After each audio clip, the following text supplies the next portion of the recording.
are just out there looking for external validation for everything. And the thing about external validation is you can be given it and it can be taken away. So if you're validated by your job, right, that gives you purpose in life. Yeah. Your job can be taken away. You're not guaranteed your job, right? Yeah. But most people are either satisfied or driven by their jobs. That when they lose them, they lost everything. or when they're in relationships, when they lose those relationships, or That's a good question. What did I fix the last time? is this you wondering where things are in your life? Yes. See, this is why I have no furniture in my It's very specific. I'm using my whole. Shit, this one is really. I think this one just have to leave it. Yeah, you know, when you do this, they separate them and Put the yolk up. get the back to froth them up. Yes. It makes it work, but yeah, It does. it makes a world of difference. A lot, actually. Yes, I agree. I feel like, especially like in this generation, our generation, our value is so tied to external things. Like our jobs, who we know, things we do. Most people's value is such an external thing. Oh, again, just like, Again, yes. I think it's because I shook them also. Why were you shaking eggs?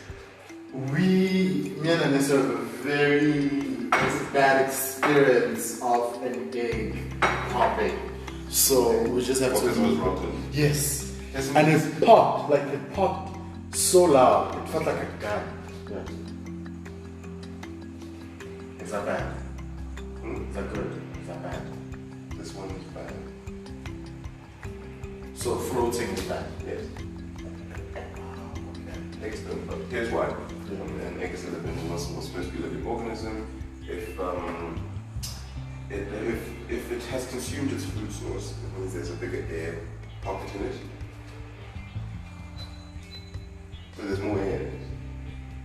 Physically more air. So that's why. Exactly. Okay. Think about when things begin to rot, they release air. Makes sense, actually. Yeah, it's just sad. I think it's so sad. Our generation. I think though, that's always been the case. Like when people say in this generation, things are, I don't want to say it works. No. To an extent, yes, but it's only because now we're more connected. That is what has made us less connected. Here's the thing, you have this mental crutch, mentally, right? Having all this information tells you that yes, you're always connected, you always have friends, you always have people around. Can I just watch you do your thing? No, because I'm always the one making, so like this is like so heavenly to me right now. Don't worry. To see how someone else makes pancakes. I would have normally done the separating and the everything, and then The front after, that's fine, yeah. because it makes them really fluffy. But when I can't do that, I just put in all the sugar, because most people don't realize that sugar is a wet ingredient when you're cooking. No. Sugar is a wet ingredient because it dissolves. So, okay, you know when you have ingredients in your cooking, sugar goes under wet ingredient. So I may not have been able to have incorporate air there, but I can incorporate some air into this one. Which would always work out. So you something new. So you were saying people are more connected now? Or? Yeah, what I'm saying is there's more, I'm trying to find a way to say this. Like, this availability of information is at a bigger scale. So that's why you think that people that could be anything. It could be coffee lovers, just in general. Yeah. 50 years ago, I would have thought there's probably only 3 people that like coffee as much as me. Yeah. But now, because there's this thing called the internet, it's like, Or you're a part of subculture. oh my word, yes. And There's someone in Asia that loves coffee as much as me, whereas 50 years ago I would never. but the thing is, here's the difference between now and 50 years ago. 50 years ago, someone would have just been content knowing that they enjoy coffee. Now I need validation. Exactly. I need to. See. So I don't feel. Even people with really niche hobbies and likes still still want that connection online, that to say that validates their behavior, right? So even when you say, oh, people enjoy these really niche small things, they're still going out there and creating these. For the fact that it's called a niche. Exactly. Someone already created a. Exactly. Whereas like before, like people just did things because they enjoyed doing them. Like if someone was a painter, they painted because they wanted to. They weren't necessarily doing anything for it. But now I feel like when we curate our lives. Of course, I would think just to post them on Instagram. Yeah, like our lives are so curated. It's actually quite funny because like, can you think of an aspect of our lives where we're not controlling how the world perceives us now? Say again. Can you think of an aspect of our daily lives that we're not controlling how the world perceives us? I'll give you this example. Before clothes, people just wore the clothes they could afford, and they wore the clothes they could afford, right? But now we use clothes to curate what other people think about us, right? What you wear inherently now has meaning towards who you are, right? True. People never had that problem before. You just wore what you could afford, right? Now, when you post something on social media, it's about how you posted it, where you were, who you were with, the disposition you were displaying in it, because we're saying there's an inherent value in how you're projecting yourself, right? So now, I think it's better we've got a disconnect between who we are as people and how we want to be seen as people. Mm-hmm. And then you end up feeling inauthentic to yourself, and that's why I think we have such high rates of depression. Because the you want people to see and the you are two very different things. Explain that to me. Okay. You as an individual, right, have some biological drivers that, regardless of whatever social circumstance you're in, drive you as a person in your behavior, right? But the world we live in, we're social creatures, we end up learning and picking up new habits or things to help validate us, right? Like, you might start drinking or, I don't know, just adopting behavior, right? But that behavior, like let's say posting pics on Instagram, might not inherently be a part of who you are, right? Intrinsically. Mm-hmm. Right? So if that behavior is not intrinsically a part of you, it will never truly validate you.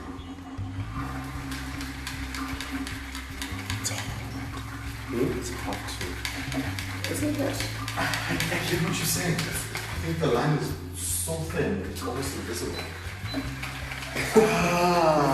But it cuts like it's like like paper. Like it can really cut through deep. But in the same breath, like you almost can't see it. Sure. But how do you know? Like, how do you know what? How do you know this is not me? How do you know that this is me?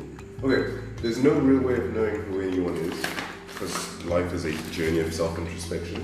Right? We never arrive at who we truly are. We experience who we are. That's the problem. The modern age we live in is about knowing who you are. We label ourselves straight, bi, gay, Christian, Jew, Muslim, African, Zimbabwean, South African, everything. So many labels, right? To define who we are. But as human beings, our consciousness is not made to be one thing, it's made to be experienced. That's why we're not like monkeys or other animals, right? A dog instinctually knows to fuck so it can breed, right? That is who it is. Yes. We're not made to be who we are. Human beings, explicitly, consciousness is not knowing who you are, but experiencing who you are. Very different things. We're meant to experience life, right? Not subcategorize and recognize life, like with the way we do, where we start to label ourselves and put us in these little brackets and little subcategories, and then when we're in these subcategories, they don't completely satisfy us in some way, because that's not who we are. We're not meant to be in subcategories. We're just meant to exist and experience life as one whole. If that makes any sense. It does. Mm-hmm. So yeah, that's just my view on it. That's just my view on it. We make ourselves depressed by trying to be something instead of just experiencing, existing. You do not know how marvelous the experience of self-consciousness is. Think about it this way: there are so many animals on this planet, right? And we're the only ones that are self-aware. Not just self-aware, consciously changing ourselves, right? Why? Why? Okay, through my own research in some scientific papers. So yeah, through some my own research in some scientific papers I read into, human beings have a drive that tells us something isn't better. Like something can be better. That's something we have as a human trait. I'll give you this. Human beings don't actually have the biggest brains in the animal kingdom. That's just to me. Elephants have better memory than us, right? Yeah. And whales have a brain, if I'm not mistaken, bigger than you in terms of weight. Its brain is bigger than your body. Dolphins are very intelligent creatures, right? And yet, they are not doing the things we are on the planet. Because one simple reason. Do you want coffee? Oh, yes, that would be awesome. Because of one simple reason. We are driven by an inferiority complex as a species.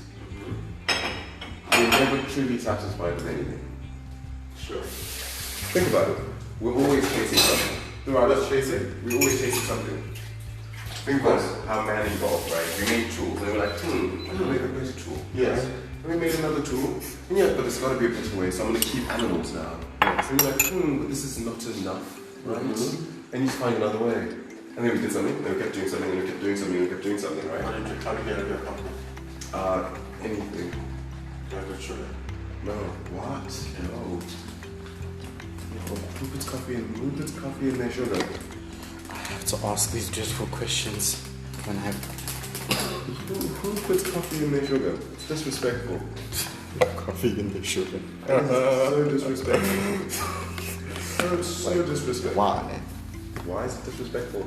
I feel like that goes back into what I was saying about how we modify how we see things. And I understand that someone can just enjoy sugar in their coffee or whatever. But that detracts from the experience of actually enjoying coffee. True. You can't say you enjoy coffee and then say, but with sugar. That means you don't necessarily enjoy coffee. Right? You're enjoying a sweet liquid. Right? It's like with alcohol. Right? You hear people being whiskey drinkers. Yes. Right? And they drink their whiskey neat, right? With nothing in it. Yeah. They enjoy alcohol. But if you enjoy a vodka Sprite from time to time, we cannot call you an alcohol lover. From time to time. No, I'm being generous there. Yeah. But think about Yeah. it. Can you call someone who likes a vodka Sprite an alcohol lover compared to someone who drinks whiskey neat? It's not the same thing. It's not the same experience. No, definitely. It's like drinking a cider out of a champagne glass. Exactly. It's really not the same thing. No. It goes back to the whole human experience thing. Someone who plays music just to play music, like on their own, right, is being more authentic than someone who is playing music to sell. True. Because it's a personal thing. They're not making music for any specific reason. It's a personal thing. Thanks. That's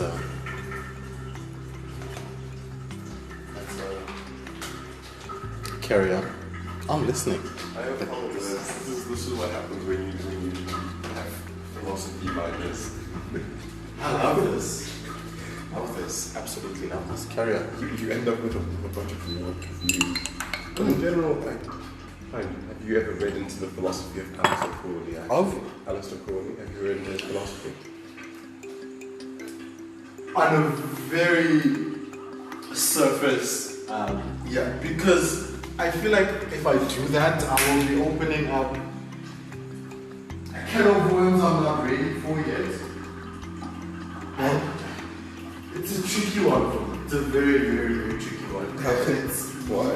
I don't think it's as simple as just going right into it. It's I'm not ready for that journey in general. Yeah. So, like honest on what it's about, probably a little lower than surface, but as in like now going right into So understanding it. Yes.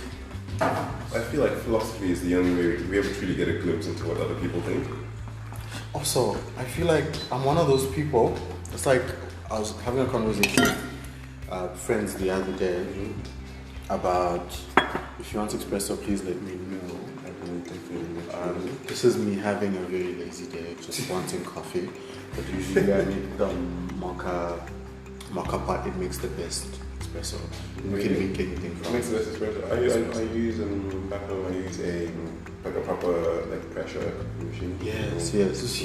Oh, yes. So that gives almost the same experience. Really? Yeah, same experience as.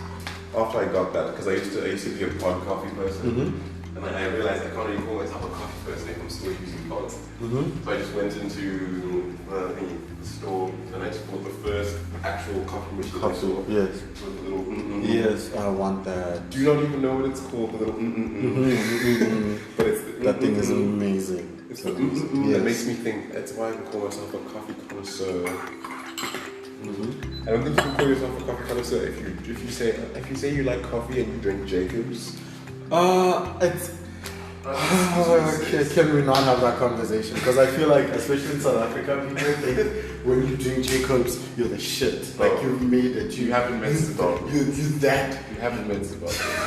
Zimbabweans will have the single serving sachets. Yes. In their cars. And they come to your house, they're like, oh, I like some coffee, I'm such a coffee person. And you offer them something, and they're like, oh, I've got Jacobs in the car. Really? Jacobs in the car. Look at you, sis. People, I don't know, there's a certain type of person that calls Jacobs high-class coffee. For the fact that it's instant, let's start there. Like, never mind the name, never mind. For the fact that it's still instant. Like, already. But like, no, cancelled. They tell you it's Jacobs. No, like that's basically Frisco, babes. It's basically Frisco. It's like, no, it's Jacobs. It's different. No, that is not coffee. I'm sorry. You can say what you want. I'd actually I'd rather even have the Frisco, the grano one. Yes. Compared to. You know why? Because Frisco is authentic. Frisco knows it's Frisco. Yes. And Jacobs is trying to be high class coffee. I'm sorry. It really is trying. But it's just not. So you guys also have that thing here where people talk about, oh, I'm such a coffee person, and they drink Jacobs. And then they drink Jacobs, yes. Trash. Where it's like, oh no, I don't do real coffee. It's like, oh really? Yeah. It's like, okay, yes. And then like, I do. And you're like, That's not great. No, it's like, oh, I don't drink Frisco. I drink Jacobs. I feel like as long as it's instant, you're all in the same water. Same. You're all just sharing a collective space. Like, honestly. Oh wow. So you guys have that too? Yes. It seems it's a thing. It's something everywhere. Yeah, but clearly Jacob then is doing really good. Like brand-wise, it's doing amazing. Yes, like making people believe that they're having premium shit. Like that instant coffee is a way of life. Yes. No, definitely. So like kudos to them. I think they're doing really amazing. Making people believe that other brands are low class. Right, and this is all instant coffee. That's the most ridiculous part. Ridiculous thing. Like you're trying to make up instant coffee in the market. Yes. And I'm not saying I wouldn't drink it. I just wouldn't look for it. Yes, no. It's not like when I want coffee, it would be like, okay, cool. Let's find. It's like fire up the Jacobs. Yeah. Yes. Give me that sachet. Exactly. It's never that. Hot water. Like, what if someone's like, hey, or you go to someone's house, they're like, hey, would you like some coffee? And the coffee happens to be Jacobs. Oh, okay, cool. But not like explicitly, you want a cup of Jacobs? Yes. Or you want a cup of... No one, if you have to offer me a cup of Jacobs, just I feel like that's even a thing in that circle, because in the spectrum or in the space where people love coffee, you don't say that. Like you might have the best Arabic or Italian or whatever, but that's how we speak. Exactly. We don't speak like someone will say, hey, would you like this new medium roast Arabica I got? Yes. Do you want Jacob's Gold? No. No. Okay. I would not. No, thanks. Right? But speak my language. Yes. I like that. Personally, I like a medium roast wrap. I feel like it's more, like it has a long body to it. The dark roast, just burn the beans and it just loses flavor. I was broke the other day and I bought this and it was this this is is the worst. Sits. The worst. I know this one. Oh! At least you have House of Coffees, right? Yes. House of Coffees is good. The worst. This is the best coffee I've had, but it's finished. It's from Ethiopia. Best coffee I've had. There's a coffee from Sim. Yes. When I come back, I will actually bring it for you. Most of it is actually for export to Denmark. Yes. The very little of it is actually sold in Sim. This is some of the best coffee you can get. It goes, when you buy it, like if you try to buy it online, it goes for the equivalent of like $60 US a bag. Wow. This coffee is amazing. I will definitely get you this coffee. If you don't mind. Oh, go ahead. Go ahead. I normally, actually, I've had my Instagram, I'll show you. In general, but if I have the time, I'll make a rainbow stuff. Yeah. Absolutely no no reason. Don't have to mix it entirely. Like, Yeah. Yeah. No, if I have the time, like feeling the vibe. The feeling, yes. I'm like, what can I do to elevate this? Yes. Because the thing is, I prefer cooking for myself than going out. I don't believe you should pay 4 times what it costs More, the yes, ingredients in terms of the labor. That's my ratio for deciding whether to eat out or not to eat out. eat out. If it costs 4 times as much, then use your own damn labor. Because that's essentially what you're paying for. Yeah, restaurants, going to a restaurant is paying for labor. Like there's nothing else, it's paying for labor. And it's unnecessary labor. Especially here in South Africa. Everyone's always like, yeah, it's just wait. And I'm just like, why? Why don't you guys like cooking? Okay, I love cooking. I just have really, really lazy days. But I enjoy it. Like I could cook all day, every day of my life. But there's just days where I'm like, can I just not? Yeah, can I just not cook? Yeah.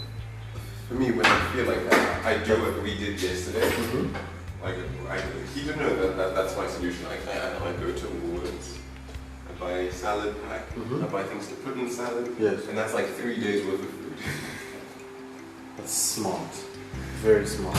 It's With the same amount of money, actually. same amount of money because you pay like 24 rand for the salad pack, and then you're gonna buy a pack of olives for about 6-7 rand. Then you're gonna buy some cheese for about 7 rand also. And you maybe put some fruits in it, that'll be like 10 rand. By the time you're done, even if you don't add the dressing, by the time you're done, you spend 70 rand on it, and it's like 3 days worth of salad. Compared to having that burger. Exactly, having that one king burger from Burger King for 77 rand. That really doesn't taste. Oh, Jesus! That really doesn't taste that good. Yes. It doesn't taste good at all. Like, what is the hype with fast food? Let's be real. Because it's fast. It doesn't taste good. That's not the point. Okay, then what is the point of it? It's just having fast. Yes, but why? Because we want it fast, because we're lazy. Because we like the idea of someone doing stuff for us. No, like I understand, but like you can get pre-made food, which is not completely trash, right? You just go to Woolies, you can get pre-made food, And then just put isn't it bad by for you. yourself. Right? And it will cost the same as going to, what's it called? What's that place? It's like Burger King or something. But people still choose to go to Burger King. With heat. Too much. Too much heat. So then Don't reduce it down. But yeah, why are people so obsessed with like going to Burger King? Or like McDonald's or whatever. Yet you can have a healthy meal for the same price. We don't want healthy. Let's start there. First of all, we don't want healthy. Why not? We just don't want healthy. Is it a cultural thing? Yeah, it's boring. It's why? Like, why do I want to eat healthy? And I think a lot of times, it took a lot of living for me to know this. that there's really some good tasting healthy food. I didn't know this. I thought everything is like carrot and like rabbit food. I thought like if you talk healthy, oh my god, it's gonna be tasteless, it's gonna be bland, there's gonna be lettuce and there's gonna be carrots and Really? that can be sweet. Yeah. I'll make you a tofu stir fry tomorrow. I'll actually go and get some rice and house. Cool. Tofu, underrated, so underrated. You can do anything with it. Absolutely amazing. And it's actually, a lot of like healthy food is actually more nutritious. Of course. Like tofu has more protein than meat per gram. So overall, like eating 100 grams of tofu means you're It's getting more equivalent protein to, in your I think body. the heat is still high. I can see from here. That's as low as it goes. Nope, the heat is very high. Because this one burnt again. Very high, yeah. Let's see it. Oh, right, would you like to take a look at this one? I put it as low as it goes. Would you like to try it? Cool. Yeah, is it as low as it goes? Jesus, I think there's a very special relationship between a man and his stove. True. I think pancakes in general needs you to, They know your stove, like, yeah, the pan, everything. Can't just and then. yeah, like you can't just like get into someone's kitchen and know how to use their stove. Sure. Like, every stove is different. I think. It's like singing, it's like a song and dance back and forth. But luckily, as I have no standards, I really can just use it. Just like that. No standards whatsoever. None at all. So maybe you try it on a lower heat. Yeah. I don't know, it does go lower. It does, yeah. So I thought that was like as low as it goes. Only thing. Look at yes, that is looking good. You just need to get it to cook perfectly. Yes. The only thing that I actually don't like about perfect pancakes is the patience. What's the patience? Yes. Because having to put this heat so low, it makes them perfect. And not to wait. But you have to wait. And wait. And wait. And it's bubble. And then you have to put the right amount of bubbles to Yes, to know Now how to flip it. Mm. Oh my god. Because like too many bubbles and it's going to overcook on the other side and have holes. And then by the time you flip it, Exactly. it'll just crust the top. Exactly. So it's a balancing act. It's an art, this For thing. most people, I feel like they just make pancakes. They really do. It's just pancakes. I mean, it's a bit burnt, but not too bad. You can call it charred. We can call it charred. So when you go to smoke, there you go, smoked pancakes. It's like when you go to those places and those food places and they add activated charcoal to your smoothie. Yes. I'm sorry.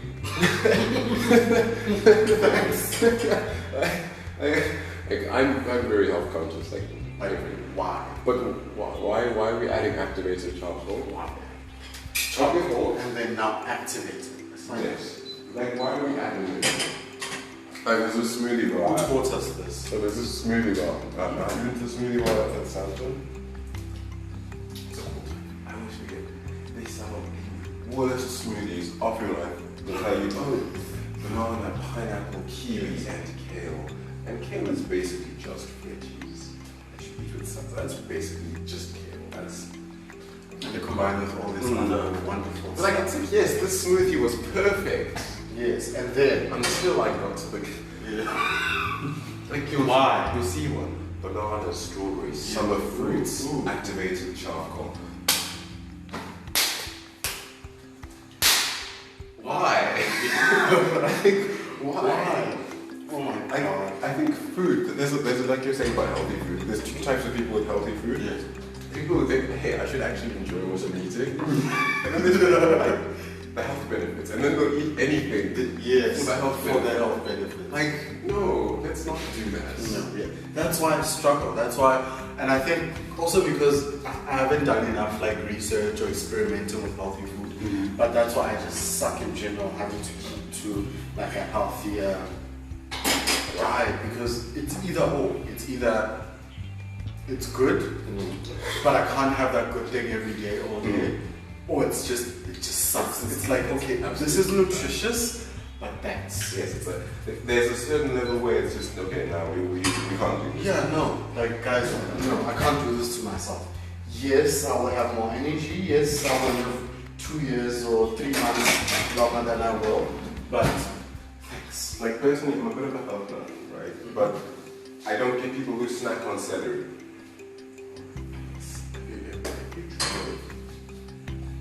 Celery tastes like donkey ass, right? And some people just sit with a bowl of celery and just eat it like it's chips. Celery tastes like trash.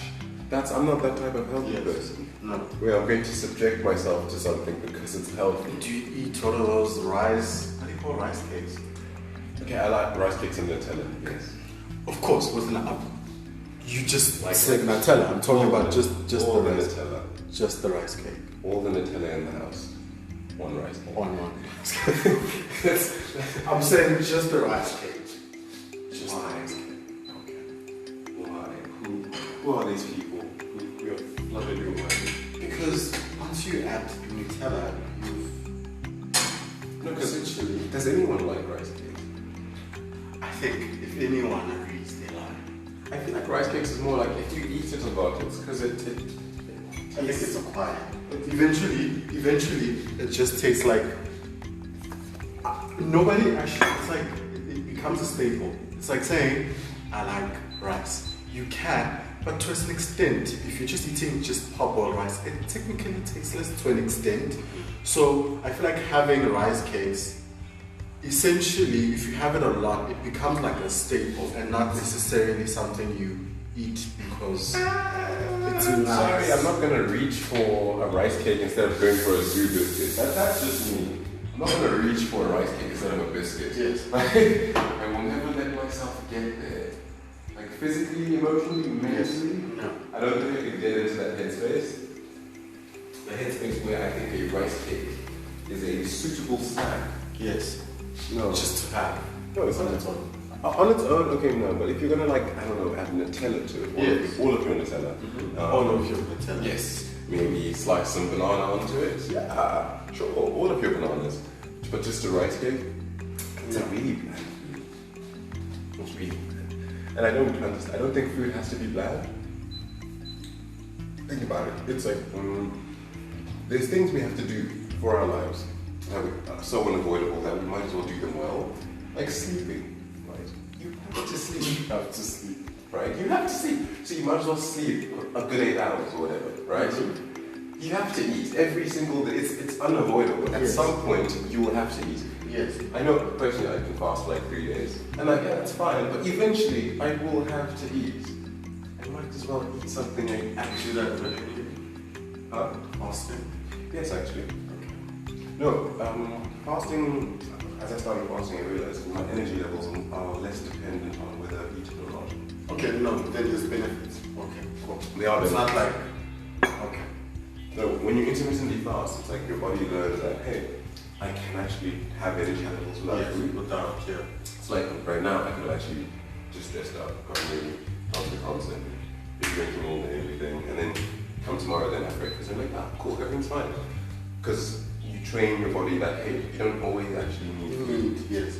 Because here's the thing, you know, eating 3 meals a day only started about 500 years ago, 600 years ago. That wasn't normal for us. We would actually go many days without eating. We're biologically built not to eat every day. And now we have to eat 3 times. And if you don't, we die fatty. No, really, we actually, biologically, we're built not to eat every day. Think about it. For most of human evolution, we didn't have the stability of access to 3 meals in the day and 2 snacks at some point. Like, like we didn't have that. No, we realistically didn't have that. We have the mechanisms, like with us, specifically with us, as our bodies go into ketosis after about 12 hours of not eating. Ketosis basically just is your body has decided, hey, I'm going to use fat for energy. Because clearly, Exactly. Right. this person has decided they're not going to give me some food, so Exactly. I'm going to get some myself. And the thing is, it's been shown through tons of research that generally people who intermittently fast from time to time generally live longer because your body is used to being in ketosis most of the time. It's not used to always being full. It's not used to carbs. That's why when you have like a carb-based diet regularly, when you don't eat in the morning, if you just skip breakfast, you're going to feel like shit by 10. Right? because your body is used to expecting that hit of sugar. But we're not. We never generally used sugar as our primary energy source. We ate a lot of meat in early human evolution. Crops really only started later on. Fruits and berries were like a spacer. But generally, the base of our meals was never carbs. And why are they so essential right now? They're not necessarily essential, it's what's easy to produce. Think about it. From here to the straight line over there, would just be acres and acres and acres of maize, right? Very efficient. But how many cows could you realistically fit in that space? And how long is it going to take to grow those cows? And where are you growing the food to keep them? So we shifted our diets to a more carb-based or based on plants. Speak rice. Exactly. Maize meal. Exactly. These cows. Easy. But before, when we could, realistically, we could afford by space and luxury to eat mostly meat in our diets. But then as the population grew, we needed to find other ways to feed people more efficiently. So people started owning cows and people started not affording cows. Exactly. Maybe I'll have one cow for the year, and yeah, I'll have like potatoes. Because you'll see exactly. Because now you're like, okay, fine, I can use this cow to help me in agriculture. So then people realize, okay, well, I can eat all this stuff all the time. Then people, we just generally shifted our diets to carbs. But we haven't had a long enough time eating carbs consistently, or I think for our bodies to be able to just go without them and not feel like shit. Because trust me, most people miss breakfast, they feel shit by 10. Because you're just so used to carbs now. If I eat too early, I feel like shit. Really? Not at breakfast. This is like the best I can do. It's either this or it's salad. I can't do like as in when I cook last night and then then it's like I just feel like sick. I just feel like like 10 now. Like for me, breakfast is tea. Realistically, for me, breakfast is tea, and then I'll eat around 12. I don't like the lunch period. I eat around 12, and then normally my eating window is between 12 and 5. Eat everything I want between that time, and then the rest of the time, I generally don't tend to eat. Obviously, if it's like for social reasons, you can eat, but in general, don't find it necessary. Because the thing is, we're so used to eating 3 meals a day. We're eating more than we functionally need. Think about it. You shit out most of the nutrients. You should? You shit out most of the nutrients. That is inefficient. So it literally means that the amount of carbs you eat in the meal are more than you actually need.